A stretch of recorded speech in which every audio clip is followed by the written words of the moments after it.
So for the last 34 years, I've had the honor of being the steward of the small grains program, wheat, barley, and triticale for the University of Nebraska. So one of the things that is really great about wheat is it is probably the most widely grown crop in the world. It provides humanity 20% of all of the calories we use to consume for energy, and 20% of all the protein we consume for our bodies, and a lot of the fiber. The thing that people need to understand is that all breeding programs are local. So everything we do is to breed for the target set of environments, which for us is Nebraska. We have three main eco zones: the east, the southwest, and the panhandle or the west. The crop wheat is not native to America. It's not native to the New World. It actually came out of the Middle East originally, but all of our wheats came in by the European explorers. And so in Nebraska, before 1870, we grew English spring wheats, totally unadapted, very poor yielding. And it wasn't until Mennonite farmers moved to Kansas and brought with them what we call the steppe wheats out of Turkey and Crimea and southern Russia, that we actually had winter wheats that were adapted to this area. So when that happened, Turkey Red became the most widely grown wheat in the country. And so ever since then, we've been sourcing wheats from its traditional home. One of the things that's interesting to us is that we still go back to the sources of wheat to get new germplasm. So for example, the beauty of wheat in the US is we got the wheat and we left many of the pests and diseases behind. But as those pests and diseases migrate, they eventually catch up. And so like the Russian wheat aphid, it came here, about 1986, a little earlier than that, early 1980s. We get our sources of resistance from Iran. Many of the races of stem rust and stripe rust and leaf rust are much more virulent in Africa and in Asia and in Europe than they are here. So we go back to those areas to get better sources of resistance to protect our crop against the diseases we have here, as well as to prepare for future diseases that may come. Now with that, and because it's an introduced crop here, we feel very strongly that we need to share back and make that sharing mutually. So we actually have had in the past a wheat from our program released in Turkey, another wheat released in South Africa. Currently we have one of our current wheats now being licensed in Turkey.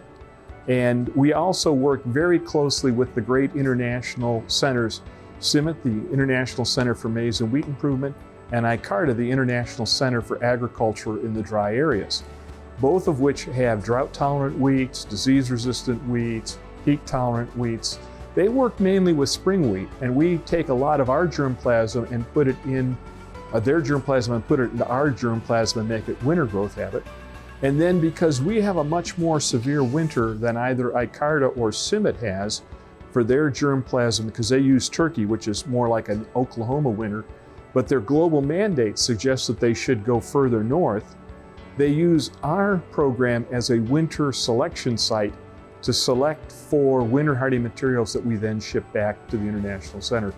So not only do we benefit from the international centers and international germplasm exchange, we also give back to those same centers, and they benefit from having our program work with them. The wheat program at the University of Nebraska has a very long and very proud tradition. We do actually 3 crossing blocks a year. This is the fall one. This is the one where if I see a line that I really want to work on quickly, I do that immediately, put it in this house. The main crossing block actually occurs in March. We do that once a year. This crossing block, once we get done here, we'll harvest the seed, vernalize it, and get the next generation in the spring. So we get 2 years or 2 cycles in 1 year, which saves us a lot of time. And the way, any breeding program has 3 steps. The first one is to make the cross, and that's where you think about all the things that could come out of the cross. The second one is to inbreed and select, and that's where you see which lines look very good. Actually, you'll remember where you saw it in the field, whether the sun was shining, whether the wind was blowing, all of those types of things. And then the last phase is the evaluation phase, where after you've selected what you think are good lines, you really find those that work extremely well. And they're tested all across the states. And we often have over 100 testing sites by the time we release a line. And the last part is important because when you see a line that's really, really good, what a breeder will remember is when that line's grown on millions of acres and we held all of the seed of it in the palm of our hand. And that's what breeding's capable of doing. So when we share our germplasm, they use it as a parent and they create something better. And so that's probably the biggest impact that we've had. That, and we've trained well over probably close to 70 to 100 students, and they've gone all over the world. My varieties, my cultivars, those types of things will be useful, but they'll be short term. I mean, they have a moment in the sun and they're done. But the students that you train, they're the ones that will be forever. And they'll be training the next generation and the generation after that. And so that's probably the greatest impact that we have.